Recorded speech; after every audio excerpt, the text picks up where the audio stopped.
the Black Financial Channel. That's theblackfinancialchannel.com. So today we're going to talk about Black-owned businesses. We're going to talk about ways you can support Black-owned businesses, and I'm going to give you 7 specific ways that you can build your community. We must support Black-owned businesses because Black-owned businesses are the lifeblood of the community. We have to trade in the student loans and the corporate jobs and go back to what our ancestors did. They owned land, they owned businesses, they owned assets, they built for the community. If you agree with this, put a yes in the chat so I know I'm on the right path with this. And so I'm going to give you 7 ways you can right now step up and build your community and support Black-owned businesses. So get comfortable, buckle up seatbelt. We're going to get started on the Black Financial Channel right now.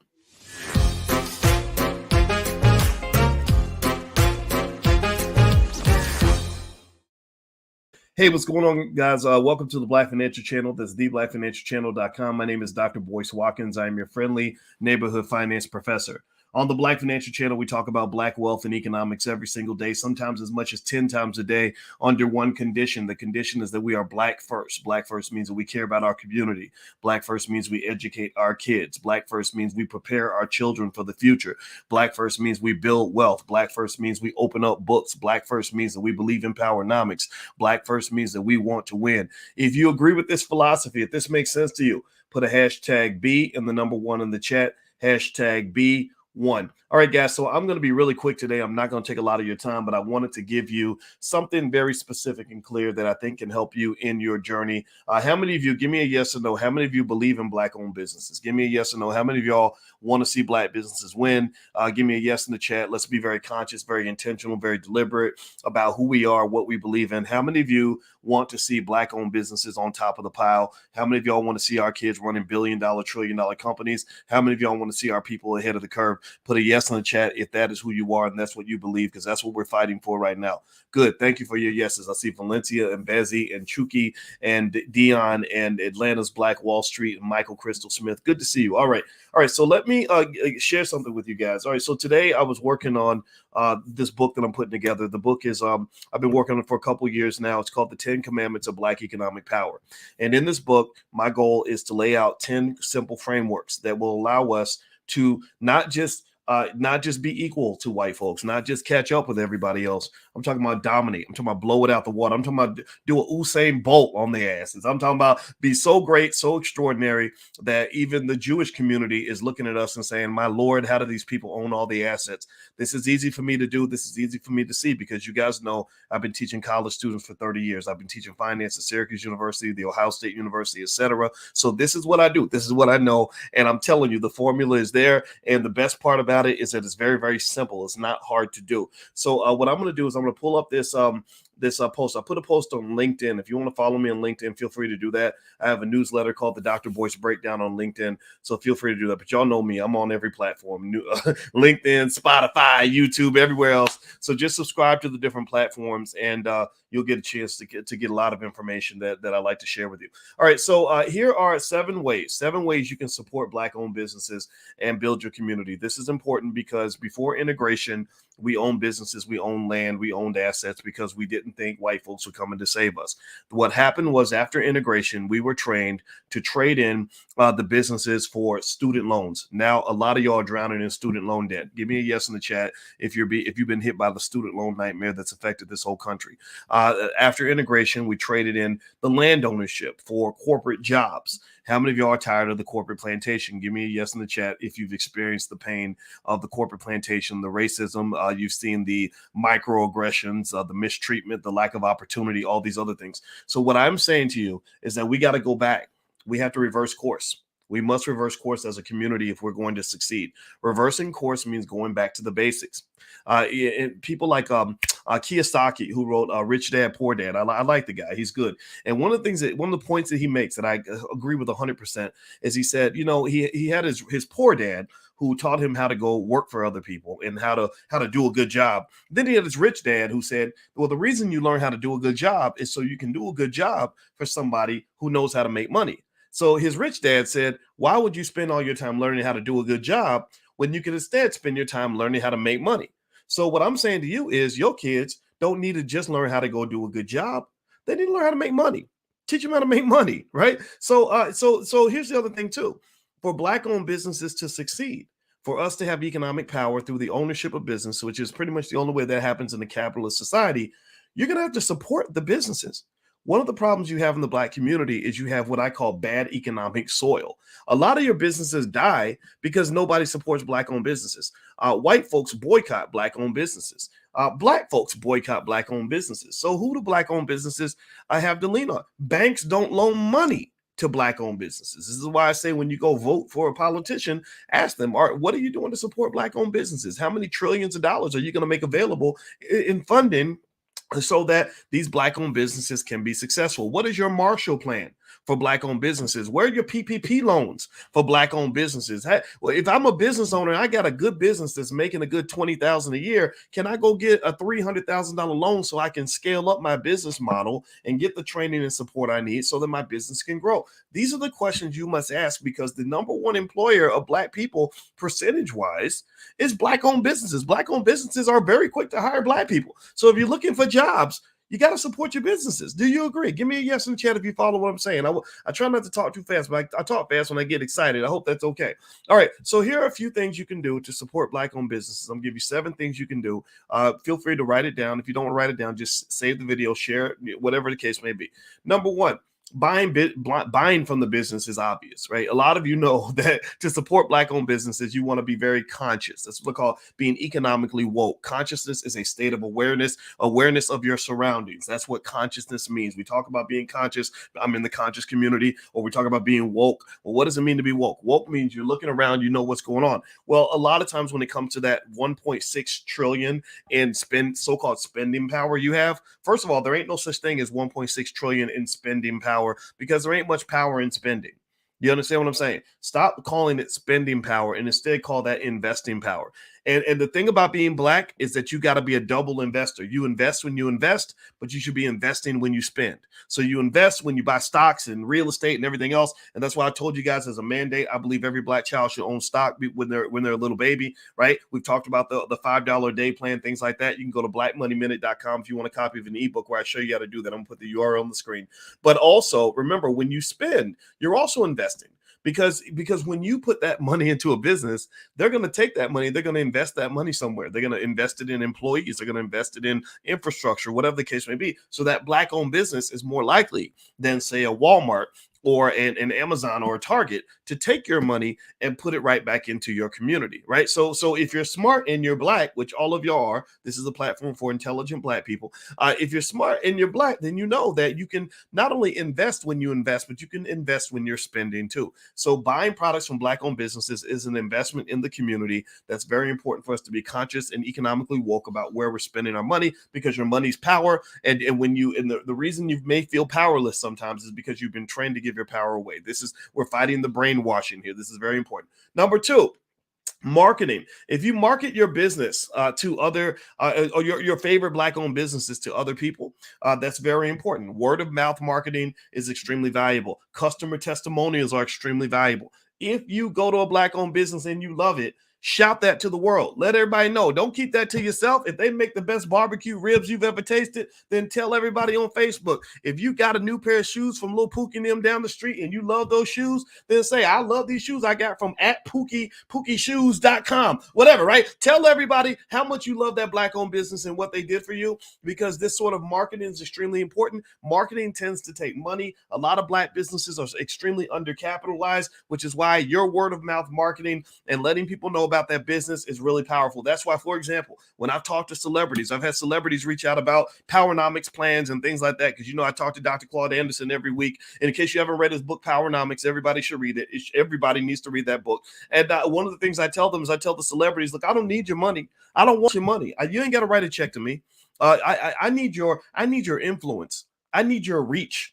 I need those 20 million Twitter followers you have so that you can use that massive multi-billion-dollar platform for something other than showing, stupid pet tricks, or women in bikinis, or silly little jokes or whatever, right? So ultimately, that marketing, that word of mouth is extremely important. Support your businesses by talking about them. Number three, offer advice or support on how the business can improve. Sometimes Black-owned businesses let us down. Sometimes that Black business owner is not where we think that they need to be. Sometimes we feel that they didn't deliver on what they said they're going to do. Well, maybe some feedback is beneficial, right? A lot of us are first generation business owners. How many of you have parents that did not have a business, that did not run a business? Give me a yes in the chat if you come from a family where business ownership was as foreign as Chinese, right? Where owning a business and running a company was something that nobody talked about. Nobody, the only thing people knew was either how to get welfare or how to get a job.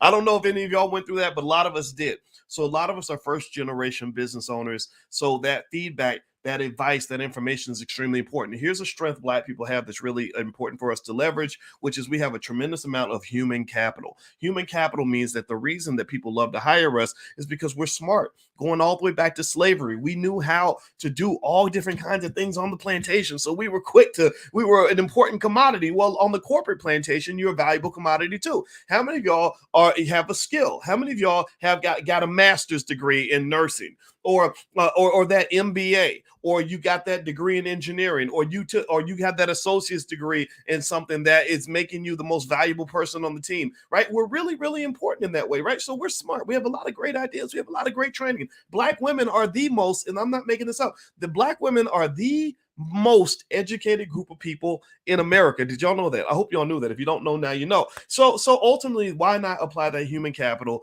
to supporting each other's businesses by offering each other advice, feedback on how we can get better? Number four, offer free labor if you can. If you have a business being run by somebody that you love, if you are my brother and you start a company and you can't afford employees, remember, Black-owned businesses are undercapitalized. That's how you're getting screwed, by the way. That's what you need to be fighting for in politics, is the fact that Black-owned businesses are getting starved. Whereas if you watch, anybody seen that story about that white girl, Elizabeth Holmes, who built that company Theranos, where she got billions of dollars in funding and her product didn't even work?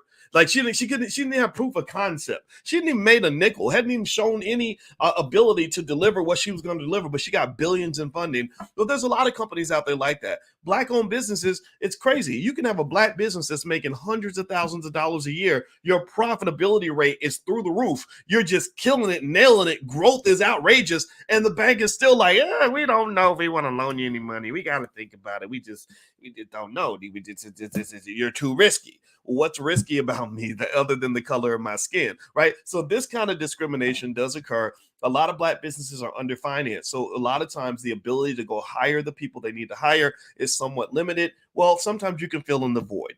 I'm not talking about doing this for everybody, but I'm saying that if you have a loved one who's starting a business, your number one job is, if you love them, and if you don't love them, then whatever, do what you're going to do. But if you love them, you should be thinking my number one job is to help you to survive. So if I've got some free time or some skill, some expertise I can deliver that I can deliver for free on a volunteer basis, I will do it. For example, just this morning, I got a text from Marcus Klein at Freedom Home Academy International.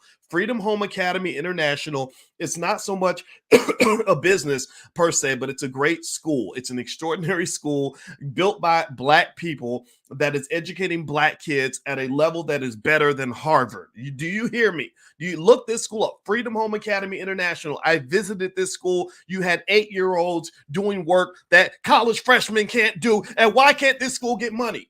Why in the hell are they pouring billions into inferior schools that mistreat Black kids, miseducate Black kids, spit out 1 million Black kids a year that can't read, but Freedom Home Academy International can't get the money they deserve when they're educating kids on a high level?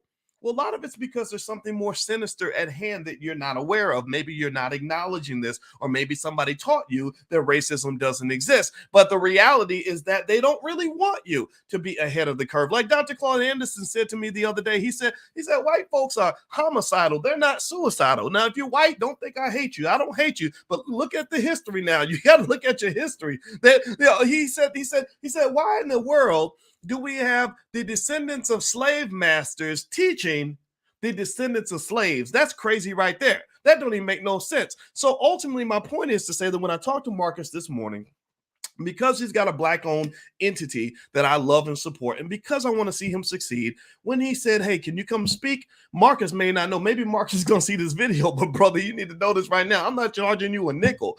You ain't got, I don't want you to pay me nothing, because it ain't nothing but a thing for me to hop in a car and drive down to go to your school and speak. Now, I can't do that all the time. It's very difficult. My schedule is very busy, but because I see this school as something I've embraced, my wife and I have made donations to the school. We consider it like family, like we love this school. We want to see them win. Well, we're going to do what we can to make sure they're successful. You should do the same thing for your cousin's business, for your sister's business, for your parents' business. All of these things. Got it? Makes sense? Give me a yes in the chat if you follow what I'm saying. Hit the thumbs up button also. Please hit the thumbs up button, share, subscribe, all that stuff. All right. Number 5, another way you can support black-owned businesses. And by the way, blackmoneyminute.com. That's where you can actually go get a free ebook on how to invest with $5 a day. So feel free to go to blackmoneyminute.com. The ebook is totally free. All right. Number 5, offer financial support or financing if you see it fit. Right now, this is not something you should do for every business. You can't do this for every business, but at some point you're going to invest. Most of you are investors in here. Well, there are a lot of basically one of the challenges with black-owned businesses is a lack of funding. I've said this several times. I'm going to keep saying it.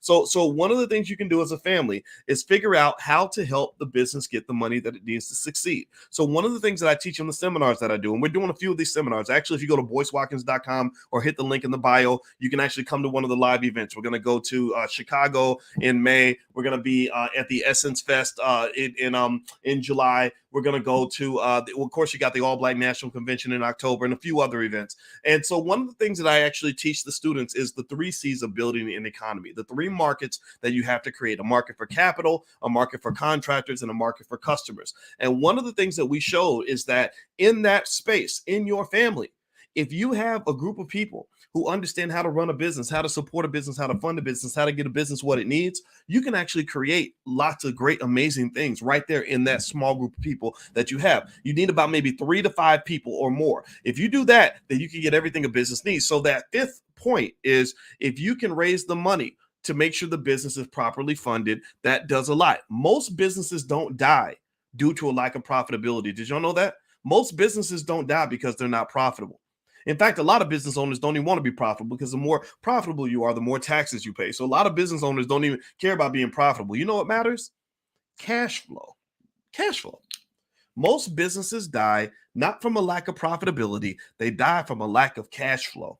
So if you are able to be part of a group that provides cash flow for your cousin or your sister's business to make sure that they have the cash to do what they need to do, then that can be the lifeblood that keeps that business alive. So offering some sort of financial support, funding, maybe an investment, whatever the case may be, can be beneficial. Number six, the 6th way to support black-owned businesses: share ideas on products and markets that the business might want to explore. So if you have a cousin who's selling hot dogs, you might say, hey, you know what? I have a business and I sell buns. So why don't you and I get together and sell hot dogs and buns? Or better yet, I have a lot of customers who are buying my buns who would probably want a hot dog. Or better yet, a more appropriate example might be if they're selling donuts, you might say, you know what? I noticed that the people that come in your donut shop are also looking for a cup of coffee. So if you spend $20 a day putting a coffee station in the back of the office, excuse me, you can actually sell cups of coffee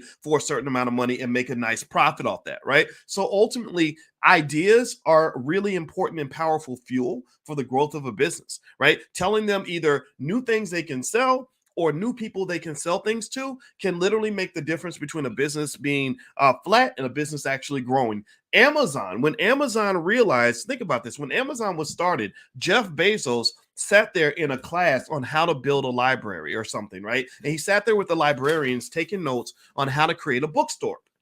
So once he learned how to create a bookstore, he said, I'm going to use the internet to sell books. And he did it very well. He sold books off the shelf, right? Because the internet is unlimited, and he was able to sell all these books. Well, at that point, he had all these customers, and he was like, well, wait, that's right. I can sell other things to these people too. So that's when, excuse me, guys, I'm choking. That's when Amazon took off, was when they learned how to sell other things to people outside of books. And then next thing you know, years later, after Amazon's making tens of billions of dollars a year, Well, they suddenly find out that they can actually offer web services. So they created Amazon Web Services where they're doing this back end internet infrastructure for people. And suddenly they got this whole new area of growth, this whole new powerful revenue stream. So a lot of times, if you have a business and you're good at selling one thing, there might be that other thing that's right there under the rug. You lift up the rug, there's $1 million under the rug. I have seen this happen. I have seen people literally from one idea, like, hey, you might want to offer this, to literally go from 0 to 60. Twitter, the way Twitter got started was Twitter was a whole suite of all these different products and apps and everything else that nobody wanted. And then they did the research and they realized, people hate everything else we did, but they really like these stupid little tweets. These little tweets we added as an add-on. People love that. Well, now Twitter is worth billions and billions of dollars because they doubled down on the thing that people wanted. Let me drink some water so I don't choke anymore. If you could, while I do that, please hit the thumbs up button, share, subscribe. Give me 1 second.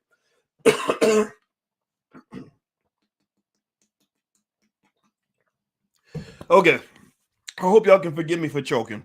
I get excited. When I get excited, I think I yell, I choke, and then when I choke, I sneeze. So if I start yelling, choking, and sneezing, just know it's because I'm really excited about this. So number 7, the 7th way that you can support a Black-owned business of somebody that you care about is by partnering with that business. Partnerships, coming together as a group, joint ventures, having weekly family business meetings where you talk about what everybody's trying to do. You share your dreams, you share resources. This is, according to economic theory, a tremendous key to wealth. Coming together is literally one of the greatest sources of wealth that is known to man. When Russia declared war on Ukraine and Russia became economically isolated, that cost Russia trillions of dollars. North Korea, by being economically isolated from the rest of the world, lives in dire poverty. So what I'm saying to you is, everybody out here who thinks that this business wealth thing, is something you're supposed to do all by yourself and all alone, and you're sitting there as a single parent trying to figure it all out without anybody's help, without being a part of any collective or any group or any partnerships, you're making things extremely hard for yourself, because you got to come up with every idea. You have to come up with every resource. You've got to solve every problem. You've got to come up with every single thing that business needs. That's really hard to do.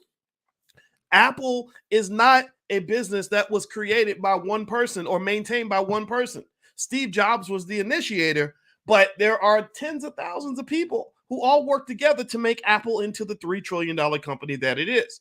So if you want to build wealth in your family, one of the most important investments you can make, I'm going to double down on this in hopes that you'll hear me when I say this, is invest in knowing how to seek out and maintain healthy relationships with other people, so that you can find avenues where there is enough trust built up in that relationship for you to partner with one another. This is an insight that I really dug into by spending so much time with my wife, who is a licensed therapist and a full professor of social work. So you can imagine how odd the conversations are between a finance professor and a social worker, because I was around a lot of capitalists when I was getting my PhD. She's around a lot of social workers, right? So I'm learning from her, she's learning from me. And one of the things that I concluded about our community is that because of the trauma breeds a lot of drama. Anybody else notice that? Anybody else notice that a lot of our relationships end up crazy and chaotic, where you're dealing with stuff that you don't think you should have to deal with? You're dealing with craziness in your relationships or whatever. And a lot of that is because of the trauma we experience as children, the lack of confronting that trauma, the lack of therapy. There's a stigma on getting a therapist and all this other stuff. Next thing you know, we can't come together. We can't stick together because we're scared of each other. So we run off to white folks because we feel like somehow they're the ones that are going to take care of us. So how crazy do you got to be? How messed up does your situation have to be that you run away from your allies to be next to your oppressor because you're seeking safety? You're literally running to the descendants of slave masters because you have concluded that that is the place to go if you want to be safe. And then you wonder why you keep losing and why your life is a big, complete mess. So what I'm encouraging you to do is to follow up on that last point about partnering with each other, is learn how to be a good partner. Learn how to be a good partner in friendship. Learn how to be a good partner in romantic relationships. Learn how to be a good partner in business. It's all connected. And then once you learn how to be a good partner by dealing with your trauma, then you seek out people who have also learned how to be a good partner in friendship, how to be a good partner in business, how to be a good partner in relationships. That's what you do, right? So ultimately, this is deep. This is really, really deep. A lot of the reasons for the struggle go deeper than just having access to money. If you're not fixed internally, I could give you $1 trillion right now, and you still gonna find a way to blow it. So you got to do the internal work if you want to succeed. You also have to create the culture around you and in your family that encourages that kind of work so that you can be successful. So that's 7 ways that you can support Black-owned businesses. It is definitely a community thing. It is definitely a family thing. It is definitely an emotional thing, and it's really the thing that must happen if you want to avoid the same stress, struggle, and trauma that many of us have experienced coming up. If we don't want our kids to go through what we went through, we're going to have to shift the whole paradigm and right the whole ship. So that's my 2 cents for today. That was my thought I want to share on this afternoon. And I hope that this was helpful to you. And I hope that this is beneficial to all of you in some way. Now, by the way, if you could take 1 second, please hit the thumbs up button, thumbs up, share, subscribe. Also, if you want a free e-copy of my book, How to Build Wealth by Investing $5 a Day, and you can also get on the email list and get lots of free stuff. I love to share information. Just go to blackmoneyminute.com. The URL's on the screen, or if you're watching on Instagram, just hit the link in the bio. And also a reminder, there are a few events coming up. So if you go to boycewatkins.com, there's a link to my events that we have coming up. And like I mentioned to you guys, we're going to be in Chicago, and we're going to go to the Essence in July, and we're going to go to the All Black National Convention, and we're going to be in Brooklyn and LA, and eventually we're going to add London on there as well. So if you want to come into any of our direct events, feel free to just go to boycewatkins.com and take a look. All right, guys, God bless you. Thank you for listening. I hope this helps you, and I want to see you succeed. So please have a wonderful day. I love you. Talk to you soon. Peace.